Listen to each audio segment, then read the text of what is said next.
श्री सद्गुरु महाराज की जय। तो हम लोग आज वॉइस देखेंगे क्योंकि मैट्रिक में 21 तारीख का इंग्लिश का एग्ज़ाम है। फर्स्ट सिटिंग और सेकंड सिटिंग दोनों में आपको वॉइस पूछेगा, तो आपको वॉइस की जानकारी होनी चाहिए।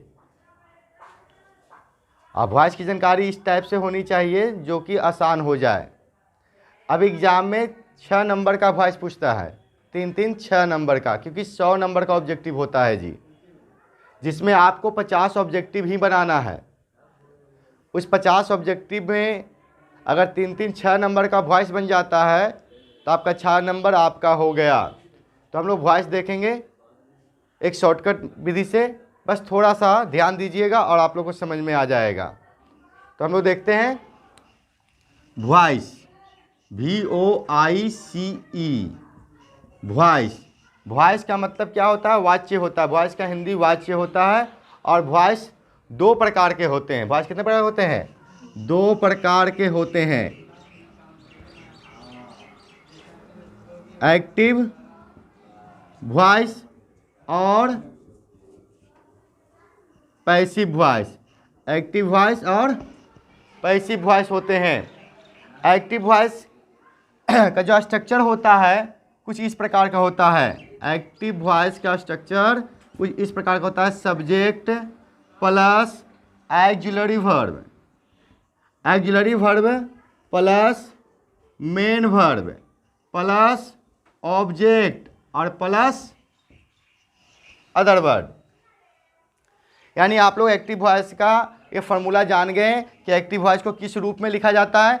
Subject plus auxiliary verb plus main verb plus object plus other word, है ना। इस तरह का काम होता है। अब यहाँ ऑक्सिलरी वर्ब है क्या? ऑक्सिलरी वर्ब का हिंदी अर्थ होता है सहायक क्रिया, और मेन वर्ब का अर्थ मेन से मतलब मुख्य होता है, मुख्य क्रिया, यानी जो एक्शन करता हो उसको मेन वर्ब कहते हैं, और जो एक्शन करने में सहायता करे उसे सहायक वर्ब यानी ऑक्सिलरी वर्ब कहते हैं। ठीक है। इसी का अगर हम पैसिव वॉइस देखा जाए तो पैसिव वॉइस बहुत आसान तरीके से बनता है। जो व्यक्ति जानते हैं उनको कोई दिक्कत नहीं। ये जो ऑब्जेक्ट है यहाँ सब्जेक्ट बन जाता है। ऑब्जेक्ट क्या बन जाता है? सब्जेक्ट। तो यहाँ लिखने में आप लोग को समझने के लिए अच्छा होगा कि ऑब्जेक्ट ही लिख दिया जाए। इसके बाद जो सहायक क्रिया होगा मैं उसका प्रयोग करूँगा, ऑक्सिलरी वर्ब का। इसके बाद याद रखिएगा हमेशा पैसिव वॉइस में वर्ब का तीसरा रूप का उपयोग होता है। पैसिव वॉइस किसका उपयोग होता है? तीसरा रूप का, V3 का, यानी कि मुख्य वर्ब का तीसरा रूप लगेगा। उसके बाद इसमें प्रीपोजिशन बाई का प्रयोग करते हैं। प्रीपोजिशन किसका प्रयोग करते हैं जी? बाई का, जो कि एक एजेंट होता है, यानी वर्ब के बाद ऑब्जेक्ट। लेकिन यदि कोई और शब्द आ जाए, कोई और शब्द आ जाए तो बाई के स्थान पर पहले बाई नहीं तो मेन वर्ब के बाद कौन से रहना है? Other word. जैसे अंत शब्द दिया हुआ ना अदर वर्ड, उसके बाद बाई का उपयोग कीजिएगा। और बाकी क्या बच गया आपका? तो सब्जेक्ट बच गया। यह सब्जेक्ट पैसिव वॉइस का ऑब्जेक्ट हो जाता है, यानी कि यहां लिख दिया जाएगा इसको। तो आप लोग इसको समझ गए होंगे। पहले इस स्ट्रक्चर को आप लोग लिख लीजिए। अब हम लोग देखेंगे कि एक्टिव टू पैसिव बनाएं कैसे, कैसे समझेंगे और कैसे बनाएंगे, किसका उपयोग करेंगे। ये तो स्ट्रक्चर आपका था एक्टिव टू पैसिव का। अब एक्टिव टू पैसिव कैसे बनाया जाएगा जो जानेंगे हम लोग। यहाँ एक्टिव लिख देते हैं, एक्टिव वॉइस है, और यहाँ पैसिव वॉइस है। चलिए आप लोग को दिख रहा है ना जी।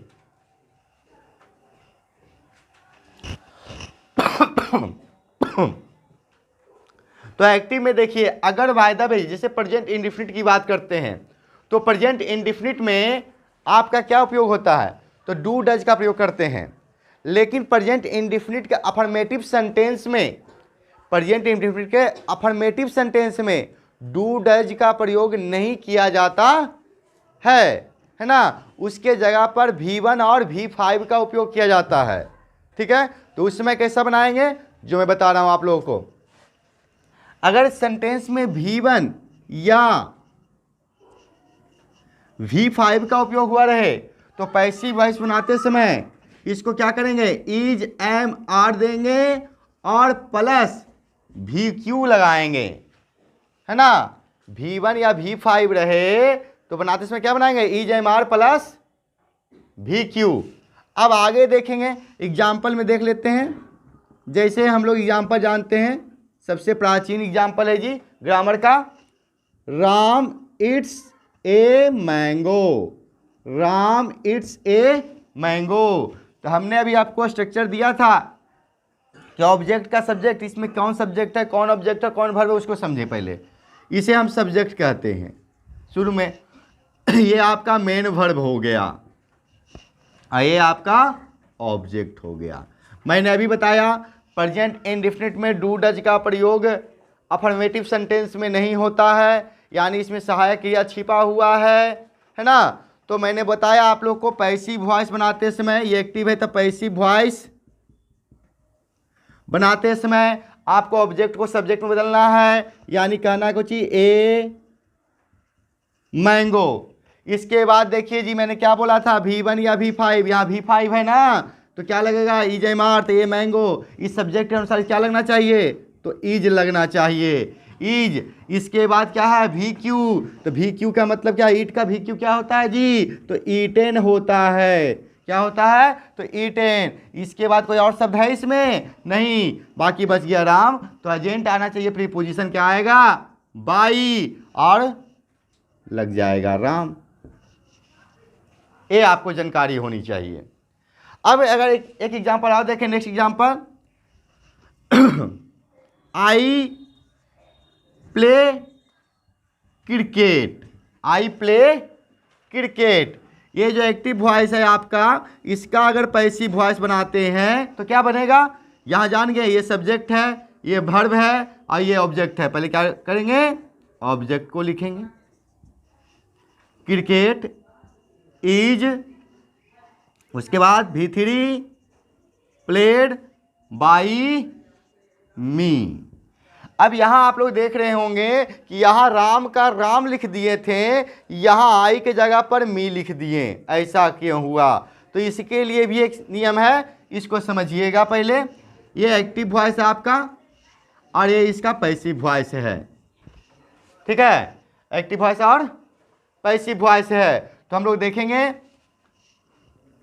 यहां अगर आई का प्रयोग रहे एक्टिव वॉइस में तो पैसिव वॉइस में क्या हो जाएगा, मी का हो जाएगा। अगर यू रहे तो यू होगा, ही रहे तो हिम होगा, सी रहे तो हर होगा, है ना। ही के जगह पर हिम और सी के जगह पर हर हो जाएगा। और बी रहे तो अस हो जाएगा, दे रहेगा तो देम हो जाएगा। और हु रहने पर क्या होगा, हु रहने पर तो हुम हो जाएगा।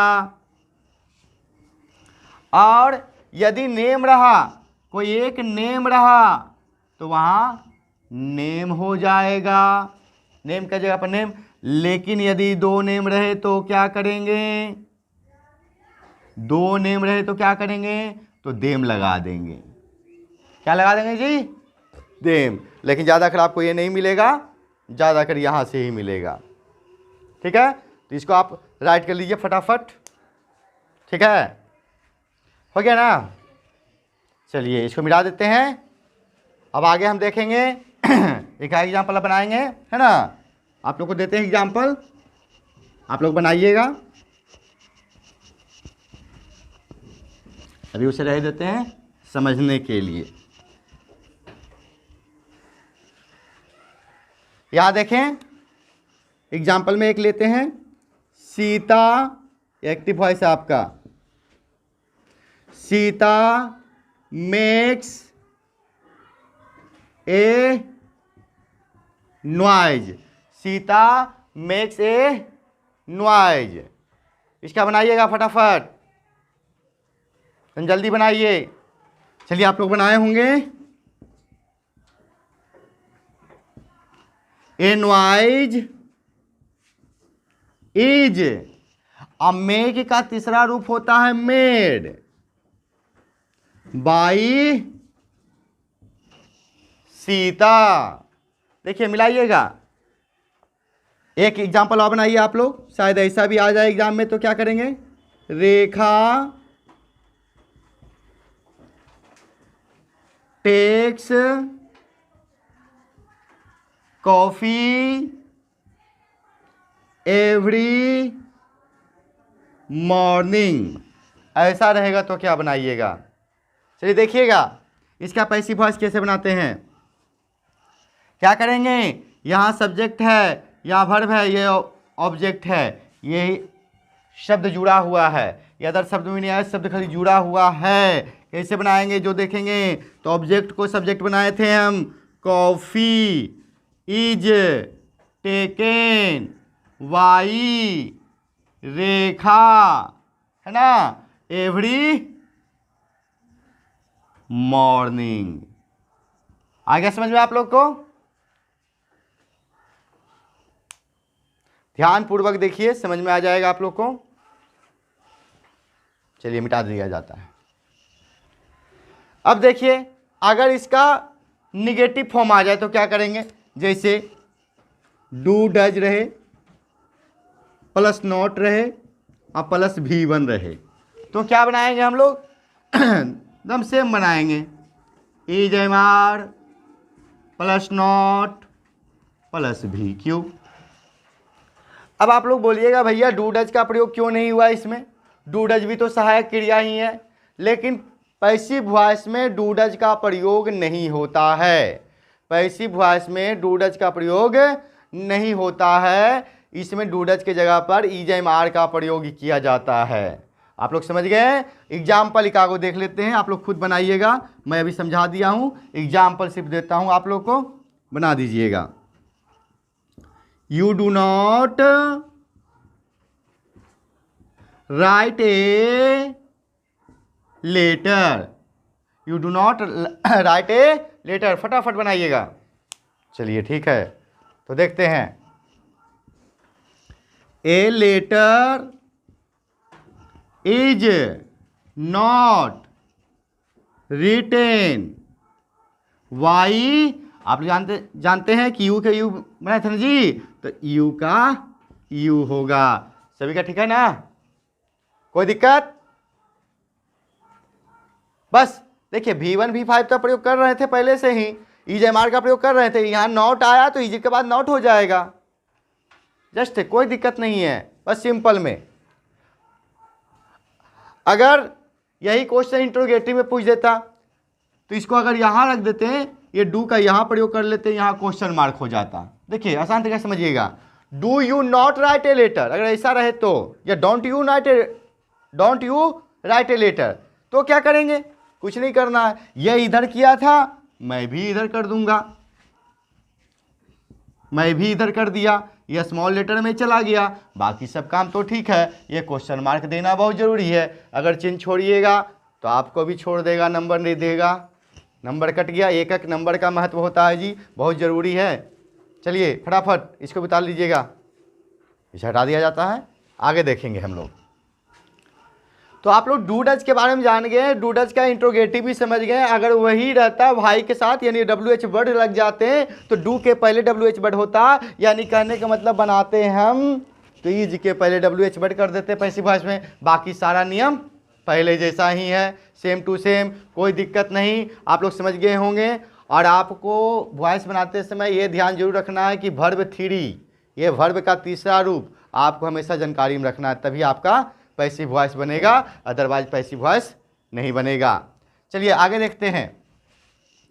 अब अगर इज एम आर आ गया और इसके साथ V4 है, देखिए इज एम आर तो उधर बदल रहा था डू डज को, लेकिन इज एम आर अब एक्टिव वॉइस में आ जाए और उसके साथ क्या आ जाए, V4 आ जाए, तो कैसे बनाएंगे, तो इसका भी उपयोग करेंगे, इज एम आर, इसका कोई चेंजिंग नहीं, जो है जो ही डालेंगे।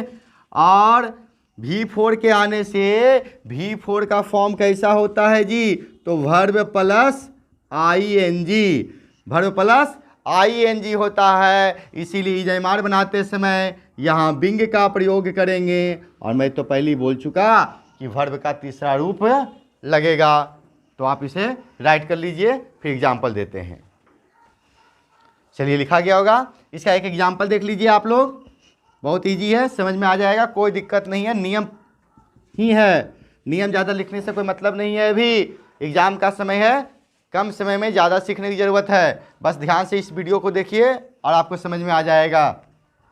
यहाँ देखेंगे Sita is singing, Sita is singing a song, Sita is singing a song. आप लोग फटाफट बना दीजिए, क्योंकि पैसिव वॉइस बनाने के लिए आ गया, नियम भी आपके बोर्ड पर ही है, स्क्रीन पर है, आप लोग कॉपी पर लिख लिए होंगे, नोट कर लिए होंगे, फटाफट कीजिएगा। चलिए देखेंगे, ए सॉन्ग इज, अब देखिए मैं पहले जैसा बना दिया ना, ये सब्जेक्ट है, ये सहायक क्रिया आ गया, ये वर्ब है, ये ऑब्जेक्ट है, ये सॉन्ग इज, चूंकि V4 था ing था, इसलिए मैंने क्या लगाया था, बिंग लगाया था, आप लोग भी लगा चुके हैं बिंग। ये सॉन्ग इज बिंग। अब V3 सिंग का V3 क्या होता है, तो संग होता है, सॉन्ग इज बिंग संग, किसका है, कौन गाया था, किसके द्वारा गाया गया था जी, तो भाई सीता के द्वारा गाया गया, फटाफट बन गया। दम इजी लग रहा होगा आप लोग को, हो गया। चलिए एक एग्जांपल और बनाइए,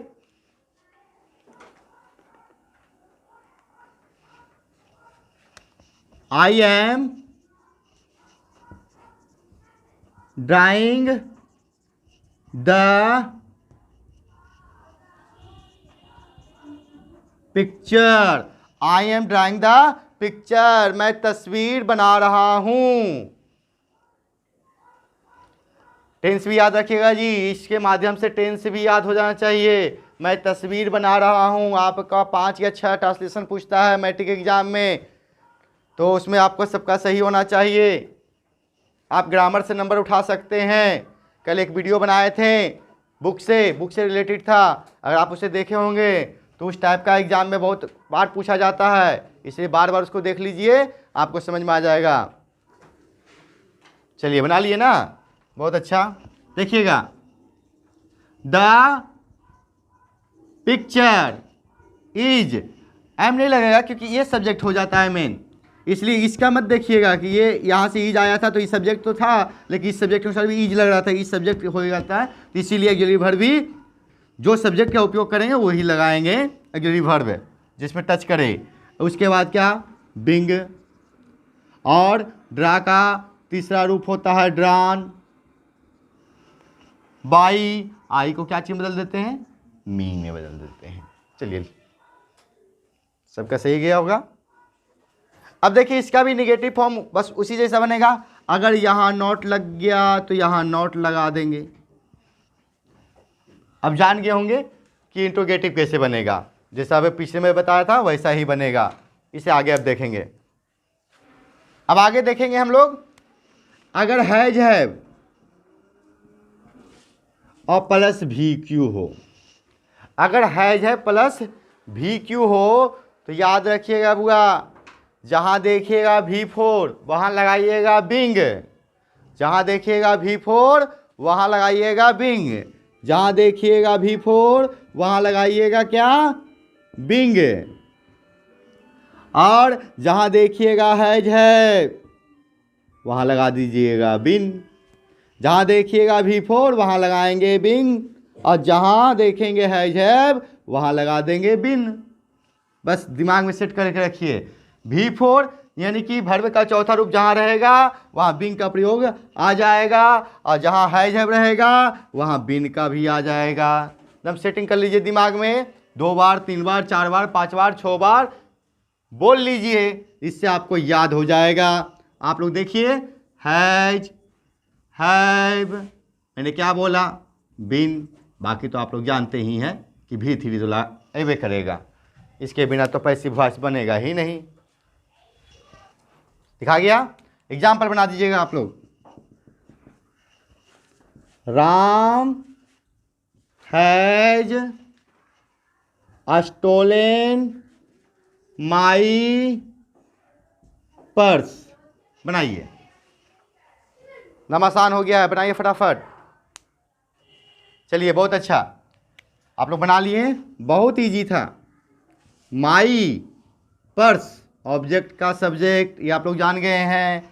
हैज रहेगा, यानी ये सब्जेक्ट भी हैज खोज रहा है।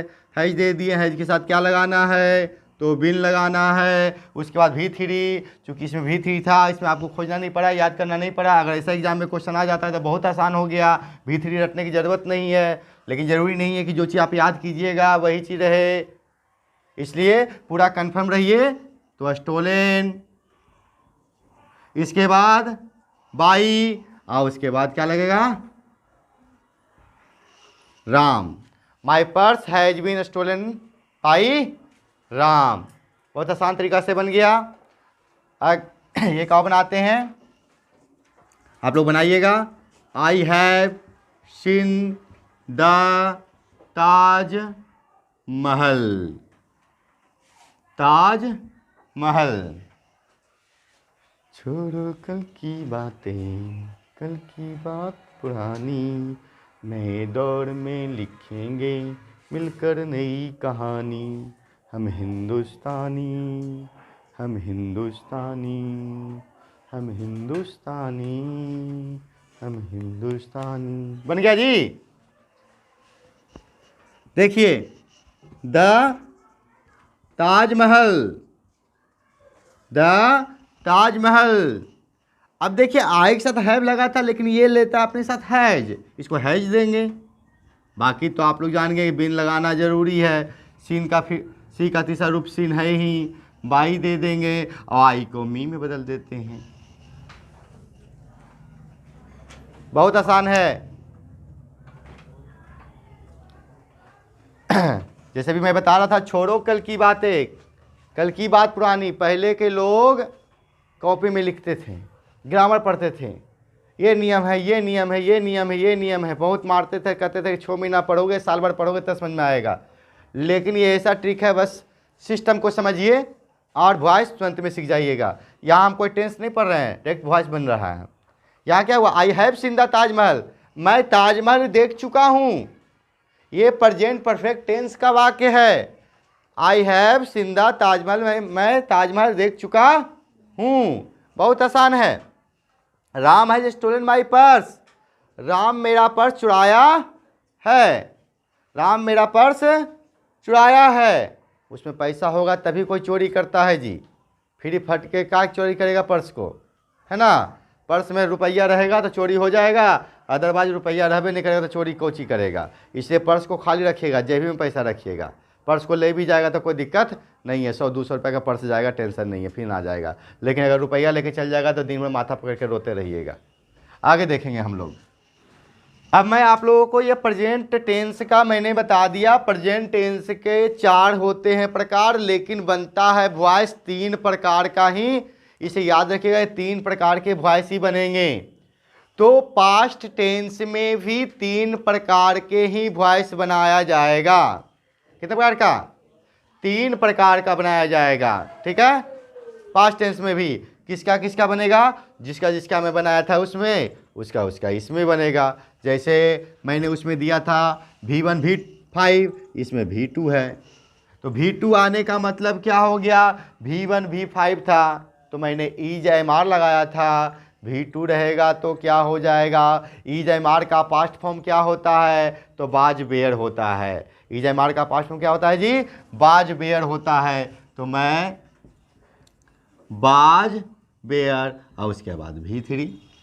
आप लोग समझ गए होंगे, कोई दिक्कत नहीं है। अगला भी देख लेते हैं। अगर बाय द वे उसमें EJMR यहाँ वाज वेयर रहेगा तो वाज वेयर प्लस V4 समझ गए ना जी। V बराबर यानी V4 का मतलब होता है वर्ब प्लस ING। तो इसमें क्या लगेगा, वाज वेयर, बहुत अच्छा आप लोग जान गए, बिंग लगेगा और प्लस VQ। और अगर हैड है, यानी हैड किसका पास्ट फॉर्म है, तो हैज हैव का है, तो क्या लगेगा, हैड बिन, यानी हैड प्लस बिन कर दिया जाता है। क्योंकि नॉट आएगा तो नॉट के बाद बीन और बिंग का प्रयोग करते हैं, साथ में मत कीजिएगा। ठीक है, पहले इसको लिखिए, तो सबका एक एक एग्जाम्पल देते हैं, आप लोग खुद बना लीजिएगा। चलिए लिख लिए। तो पहला एग्जाम्पल है विनय किल्ड द स्नेक, बनाइएगा आप लोग। दूसरा है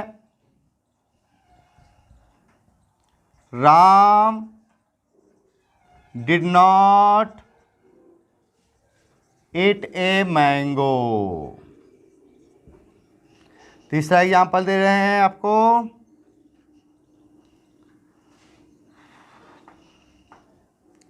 यू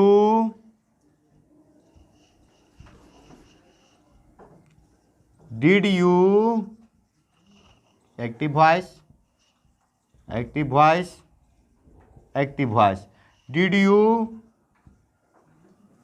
राइट ए लेटर।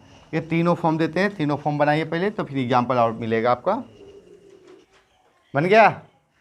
मेरा मुल्क मेरा देश मेरा ये वतन, शांति का उन्नति का प्यार का चमन, इसके वास्ते निसारे हैं मेरा मन मेरा तन, ऐ वतन ऐ वतन ऐ वतन, जाने मन जाने मन। चलिए ठीक है, देखिएगा। द स्नेक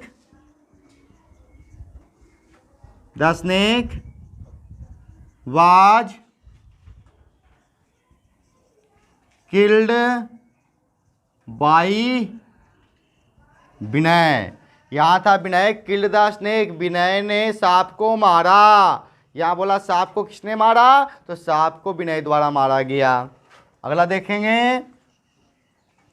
ये मैंगो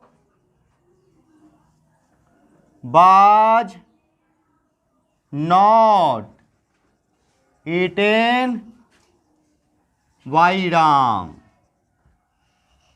ये mango was not eaten by Ram. अब अगला देखें, डिड यानी क्या लगेगा, बाज लगेगा। बाज ए लेटर रिटेन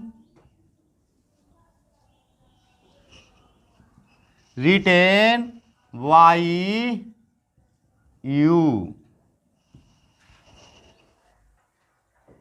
चलिए आगे देखें हम लोग। तो हम लोग ने देख लिया प्रेजेंट टेंस और पास्ट टेंस। तो प्रेजेंट टेंस और पास्ट टेंस देखने का कंप्लीट हो गया, समझ में आप लोग को आ गया होगा। अब बात होती है फ्यूचर टेंस का।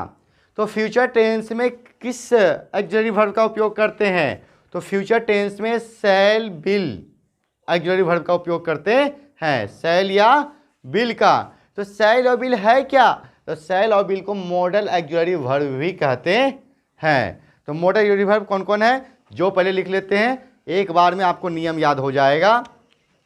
देखिए, shall, will, can, could, should, must, would, ought, may, might.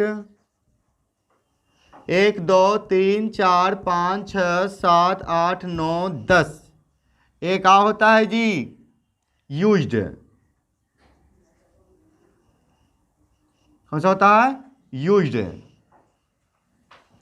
तो ये सारे मॉडल वर्ब हैं।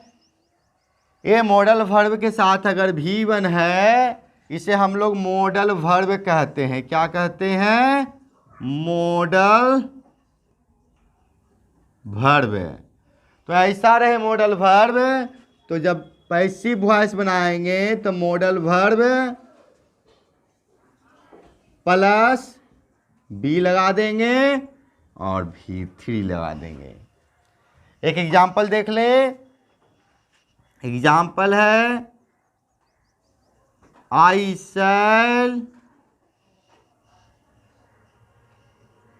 shall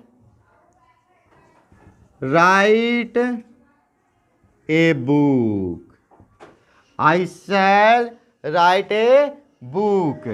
एग्जाम्पल, तो इसका पैसिव वॉइस बनेगा ए बुक। अब आप देखते हैं कि शैल का प्रयोग आई और बी के साथ ही होता है, बाकी के साथ बिल का प्रयोग होता है।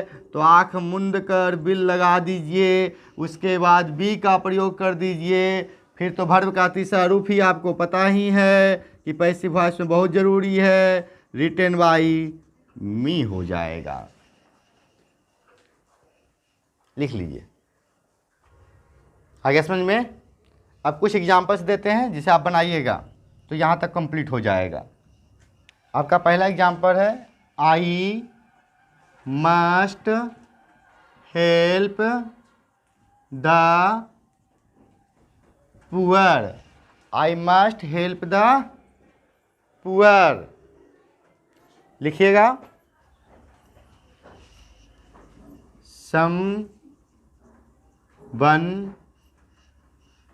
someone will read the Gita. इसका भी बनाइएगा आप लोग। The children were making a noise. You can speak the truth. You can speak the truth. You had written a letter.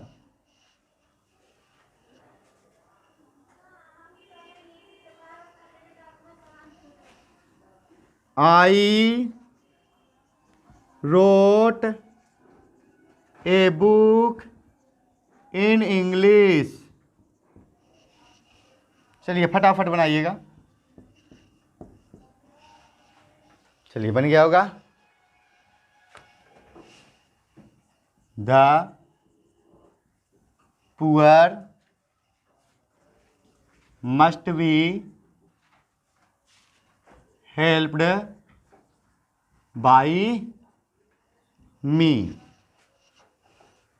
The poor must be helped by me.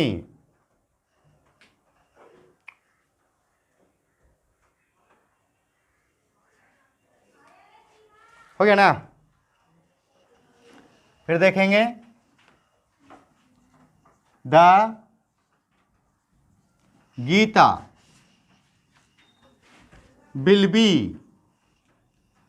Red. Someone, no one, anyone, कुछ भी आएगा तो उसके बाद by का प्रयोग उसको नहीं दिया करेंगे, ठीक है, बस सिंपल में उतार देंगे। अब आगे देखें, the children were making a noise. A noise,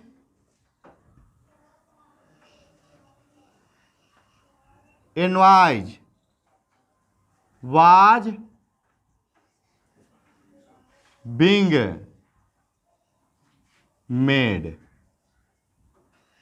हल्ला कौन करते हैं जी? तो हल्ला बच्चा लोग करता है, इसलिए देना जरूरी नहीं है। द चिल्ड्रेन ने भी देंगे तो चलेगा काम। आगे देखें हम लोग, the truth can be spoken by you. यहाँ देखेंगे, a letter had been written by you. A book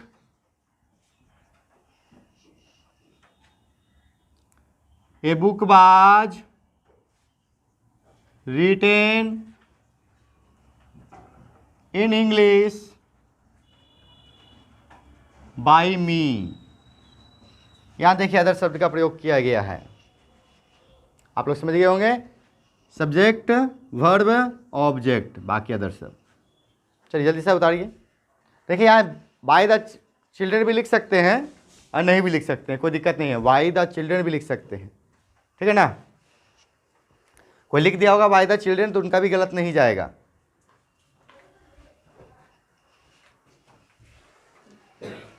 अब देखिए कभी कभी एक्टिव वॉइस में कुछ ऐसे भी शब्द का प्रयोग होते हैं, जैसे कि अगर बाय द वे यहाँ ऑक्सिलरी वर्ब रहे और उसके बाद 2 + V1 का प्रयोग रहे, ऑक्सिलरी वर्ब रहे और 2 + V1 का प्रयोग रहे, तो कैसे बनाएंगे? सिंपल से बनाएंगे ना, कोई दिक्कत नहीं, जैसे बना रहे थे वैसे ही बनाएंगे। लेकिन ऑक्सिलरी वर्ब का प्रयोग कर ही लेना है और टू भी कर लेना है। टू के साथ खाली बी का प्रयोग कर देंगे, बाकी भी क्यू लगा देंगे। चलिए उतार लीजिएगा फटाफट, है ना, लिख लिए ना। Example, I am to write a book. चलिए फटाफट बना दीजिए, बाकी सब समझ में आ गया है। पहले जैसा ही बनाना है, थोड़ा सा खाली चेंज करना है। चलिए बन गया ना। इसे देखेंगे, ए बुक क्या लगता है? इज, बोले टू का टू कर देंगे, टू के बाद क्या चीज करेंगे? बी, और राइट का तीसरा रूप क्या होता है जी? रिटेन बाई मी। चलिए क्या बनाइए? I have to do it, इसका बनाइए। चलिए बन रहा है जी, बन गया ना। अब देखिए यहाँ क्या लगेगा? It has to be done it, done by me. It का प्रयोग तो सब्जेक्ट में कर लिए।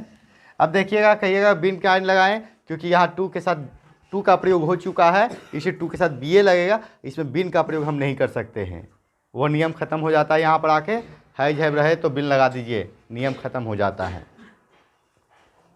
ठीक है। एक एग्जांपल आप बता देते हैं आप लोग को। मॉडल ऑक्सिलरी वर्ब जो बताए थे, मॉडल ऑक्सिलरी वर्ब, जहाँ आप देखिएगा तो बी लगा दीजिएगा। लेकिन कभी कभी मॉडल ऑक्सिलरी वर्ब के साथ हैव का प्रयोग होकर आता है। क्या आता है? हैव का। जैसे रहेगा I can have write a letter, I can have write a letter, तो रिटन ए लेटर, मतलब हैव जैसे आ गया ना तो V3 लग जाता है, ठीक है।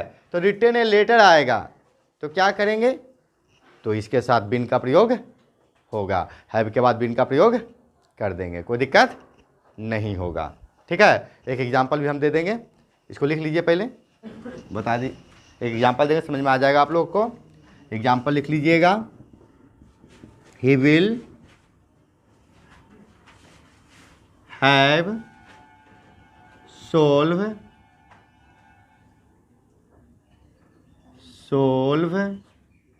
The sums. बना दीजिए आप लोग, अभी बता दिए हम, बस समझना जरूरी है। हो गया? चलिए ठीक है, देखिएगा आप लोग बना लिए हैं। The sums bill have been, बाकी सब तो यहाँ छूट गया डी जी, यहाँ डी दे लीजिएगा। सोल्व्ड बाई हिम, है ना, सब बना लिए ना, कोई दिक्कत? आप लोग फास्ट सीख गए ना जी? चलिए बहुत अच्छा है। अभी और कुछ भी है बता रहे हैं। देखिए अभी मैंने बताया था कि 2 + V1 का प्रयोग है। 2 + V1 का प्रयोग देयर के साथ रहे तो क्या होगा? 2 + V1 का प्रयोग अगर देयर के साथ रहे तो क्या होगा? काम वही करना है, 2BVQ, लेकिन कैसे है जो मैं बता रहा हूं आप लोग को। पहले इसको लिख लीजिए फिर से। एग्जाम्पल देखिए, अब there is no money to buy, यानी खरीदने के लिए पैसे नहीं हैं। इसका हिंदी क्या हो जाता है जी?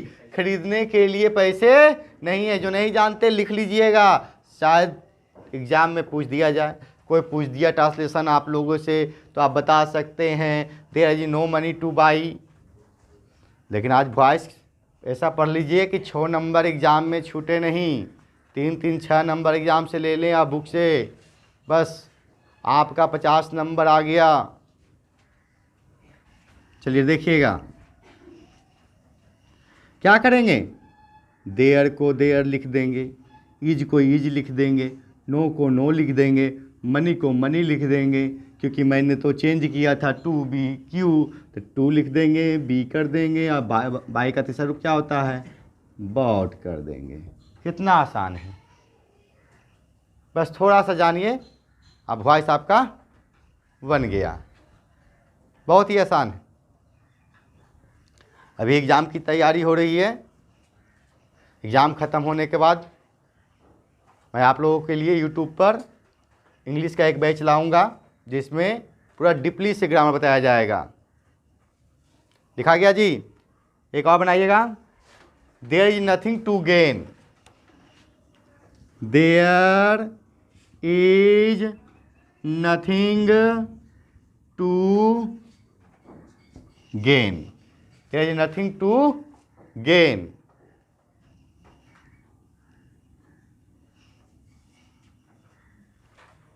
चलिए आप लोग का सही बना हुआ है, ला लिया जाए। देयर इज नथिंग, जैसे वैसे उतार देंगे, खाली टू के बाद बी लगाइए और इसका भी फॉर्म हो जाता है गेंड। चलिए इसको मिटा दिया जाता है, आप लोग सीख गए हैं। अब है आप लोग का पैसिव वॉइस इंपरेटिव सेंटेंस से आता है।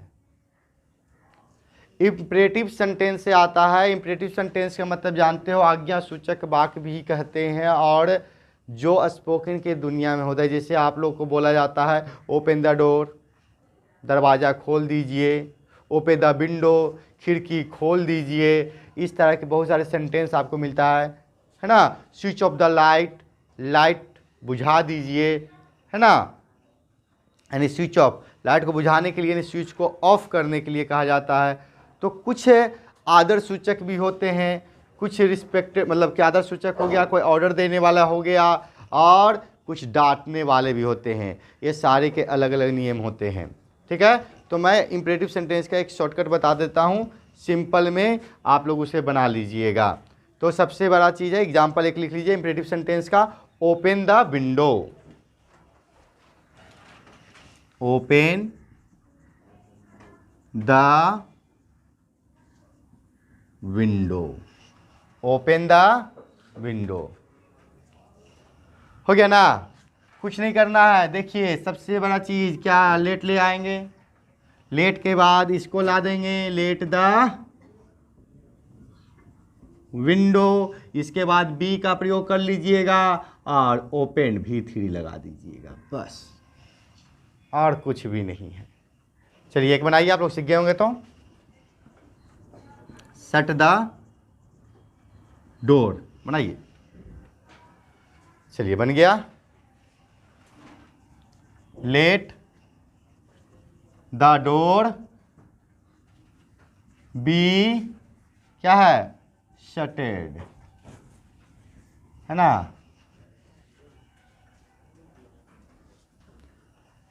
शट का तीसरा रूप शट ही होता है जी। शट का तीसरा रूप शट ही होता है। तो आप लोग सीख गए होंगे। इस टाइप का ही एग्जाम में इंपरेटिव सेंटेंस से इंक्लूड पूछा जाएगा, इस टाइप का ही। और वॉइस में आप 6 नंबर उठा सकते हैं।